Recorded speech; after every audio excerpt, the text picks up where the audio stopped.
নমস্কার, প্রত্যেকেই আসন্ন নতুন বাংলা বছরের শুভেচ্ছা জানাই। আজকের এই ভিডিও নিবেদনে থাকবে মেষ রাশি নতুন 1432 সাল বাংলা বছর কীরকম যেতে পারে।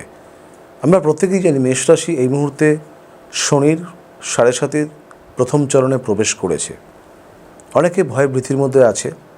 7.5 কুপ্রভাব তাদের জীবনে কী ধরনের নেতিবাচক ঘটনা ঘটাতে পারে কিংবা কী ধরনের সমস্যা তৈরি করতে পারে তা নিয়ে কিন্তু মেষ রাশির জাতক জাতিকারা কিন্তু অত্যন্ত চিন্তার মধ্যে আছে। বলে রাখি, জন্মকালীন গ্রহদশায় শনির অবস্থান নির্ণয় করা প্রধান কর্তব্য।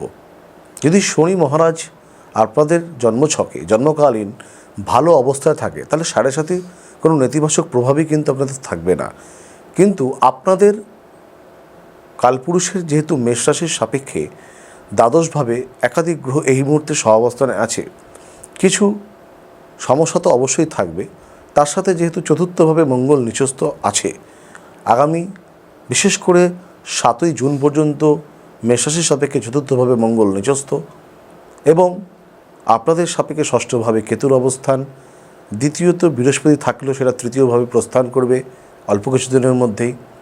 দ্বাদশভাবে শনি, রাহু, বুধ, শুক্র, এই যে গ্রহের সমন্বয়গুলো থাকছে মেষ রাশি, যদি জন্মকালীন মঙ্গল কিংবা শনি ভালো অবস্থায় থাকে তাহলে ভালো, যদি নেতিবাচক অবস্থায় থাকে তাহলে কিন্তু অবশ্যই কিন্তু কিছু ক্ষেত্রে কিন্তু বিড়ম্বনা আসবে। প্রথমত আসি, যদি ভালো অবস্থায় থাকে তাহলে মেষ রাশির যে আমরা বর্ষফলটা বলছি এটা হচ্ছে গোচরের সাপেক্ষে।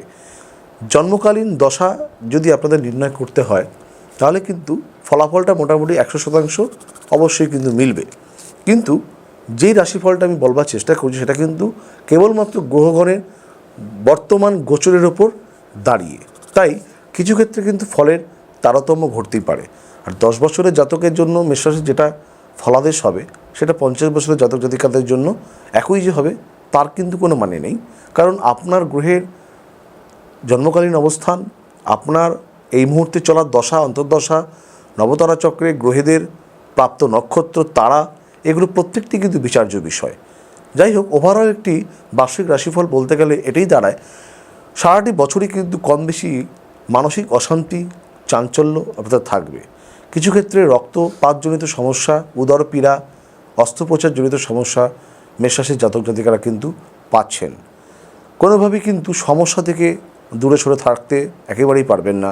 সমস্যা মেটাবেন অথচ নতুন নতুন সমস্যা কিন্তু তৈরি হবে। মেষ রাশির জাতক জাতিকাদের ক্ষেত্রে মাতৃস্থান মোটেও কিন্তু সুখকর নয়।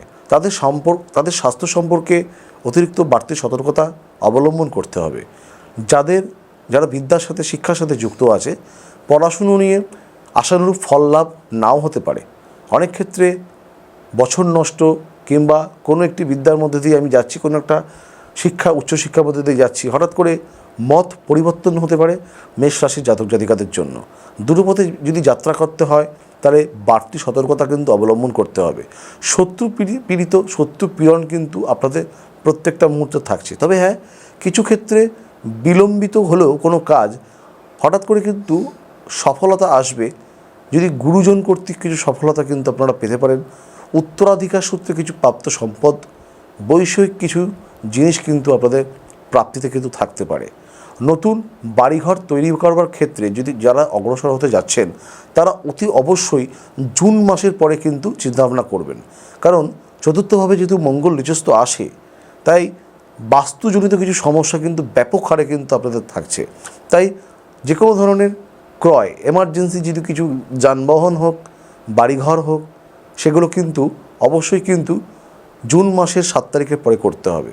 যদি স্বাস্থ্যক্ষেত্রে যদি মায়ের স্বাস্থ্যক্ষেত্রে যদি কোনো অস্ত্রোপচার করানোর জরুরি যদি প্রয়োজন না থাকে তাহলে আমার মনে হয় সেটা 7 তারিখের পরে করাই কিন্তু ভালো। মেষ রাশির জাতক জাতিকা আপনাদের সাপেক্ষে নিজেদের বিদ্যাস্থান খারাপ হলেও কিছু ক্ষেত্রে কিন্তু বিদ্যাক্ষেত্রে সফলতা হবে আপনাদের সন্তানদের। অর্থাৎ আপনার মেষ রাশি হলে হবে না, আপনার মেষ রাশি হলে আপনার বিদ্যার উন্নতি না হলেও কিন্তু আপনার সন্তানের কিন্তু বিদ্যার উন্নতি হতে পারে। হঠাৎ করে কিন্তু আইনি সমস্যা আপনাদের জীবনে কিন্তু আসবে। হঠাৎ করে নিজেদের সঞ্চয়ের অর্থ বারবার করে স্থিতি হবে না। অর্থাৎ 10 টাকা যদি আপনারা জমান ভবিষ্যতের জন্য, ঠিক কোনো না কোনো একটা সময় কিন্তু অতিরিক্ত খরচ, হঠকারিতার সিদ্ধান্তের জন্য অতিরিক্ত খরচ যেহেতু আমাদের প্রত্যেকটা মুহূর্তে ইন্ডিকেট করছে, তাই সঞ্চয় থেকে কিন্তু বারবার আপনাদের হাত পড়বে। সুতরাং ভেবেচিন্তে আপনাদের কিন্তু অগ্রসর হতে হবে। কোনো রকমের বাক বিতণ্ডায় জড়ালে চলবে না, কারণ শত্রু বৃদ্ধি হতে পারে, শত্রু কর্তৃক ক্ষতিগ্রস্ত হওয়ার একটা সম্ভাবনা থাকছে। যদিও বৃদ্ধজনদের আশীর্বাদ, তাদের বদান্যতায় অনেক সমস্যা কিন্তু আপনাদের মিটতে পারে। এই 1432 সাল নতুন যে বাংলা বছর, আপনাদের কিন্তু অনেক ঘাত প্রতিঘাতের মধ্যে দিয়ে কিন্তু যেতে হবে। যদি জন্মকালীন গ্রহদের অবস্থান যদি ভালো হয়, তাহলে কিন্তু আপনাদের বিদেশ যাত্রাও হতে পারে, কর্মক্ষেত্রে কিন্তু সফলতা আসবে। সবসময় এটা মাথায় রাখতে হবে, মেষ রাশি মানেই যে নেতিবাচক কিংবা নেগেটিভ তা একেবারেই নয়। জন্মকালীন গ্রহদের অবস্থান, বিশেষ করে শনি, যেহেতু আপনাদের 7.5 প্রথম চরণ শুরু হয়েছে, অলরেডি সেটা শুরু হয়ে গিয়েছে। শনি যদি আপনাদের শত্রুগৃহে না থাকে, যদি মিত্রগৃহে থাকে, মেষ রাশির সাপেক্ষে যদি শনি আপনাদের যদি উচ্চস্থ অবস্থায় থাকে, যদি শুভ তারা যদি প্রাপ্ত হয়, শনি যদি আপনাদের রাশিচক্রে যদি যে কোনো জায়গায় যদি বলবান অবস্থায় থাকে, তাহলে শনি কর্তৃক এবং মঙ্গলও যদি আপনাদের রাশিচক্রে, বিশেষ করে শনি, মঙ্গল, বৃহস্পতি, যেই গ্রহরা বেশি ফল দেয়, এমনকি রাহু আপনাদের দ্বাদশ স্থান থেকে একাদশভাবে যাবে 18ই মের পর। সেক্ষেত্রে কিন্তু অপ্রত্যাশিত, যদি রাহু আপনার জন্মছকে ভালো অবস্থায় থাকে, তাহলে কিন্তু অপ্রত্যাশিত ফল লাভ, মূলধনী বাজারে রোজগার, ইনভেস্ট করে সেখান থেকে অতিরিক্ত রোজগার হতে পারে, নতুন ব্যবসাও কিন্তু আপনাদের চলে আসতে পারে, নতুন কর্মপ্রাপ্তি হতে পারে। ওভারঅল তাহলে বার্ষিক রাশিফল আপনারা হয়তো বুঝলেন, কিন্তু এটা সব থেকে আপনাদের অবশ্যই ওয়াকিবহাল হওয়ার প্রয়োজন আছে। রাশিফল কিন্তু সবসময় বর্তমান গ্রহদের গোচরের ওপর নির্ভর করেই কিন্তু তৈরি করা হয়, কিন্তু আপনার জন্মছকে আপনার জন্মকালীন গ্রহদের অবস্থান কিন্তু এখানে বিচার্য বিষয়। তাই অযথা কিন্তু কেউ ভয় পাবেন না।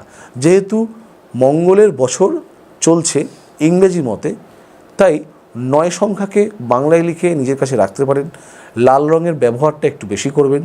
দক্ষিণমুখী যাত্রা আপনাদেরকে একটু বেশি করতে হবে, সবসময় দক্ষিণ দিককে প্রাধান্য দিতে হবে। আপনাদের রাশির অধিপতি হচ্ছে মঙ্গল, তাই প্রত্যেক দিন নম ভ্রাং ভ্রিং মঙ্গলায় নম এই মন্ত্র কিন্তু আপনাদের অবশ্যই পাঠ করতে হবে।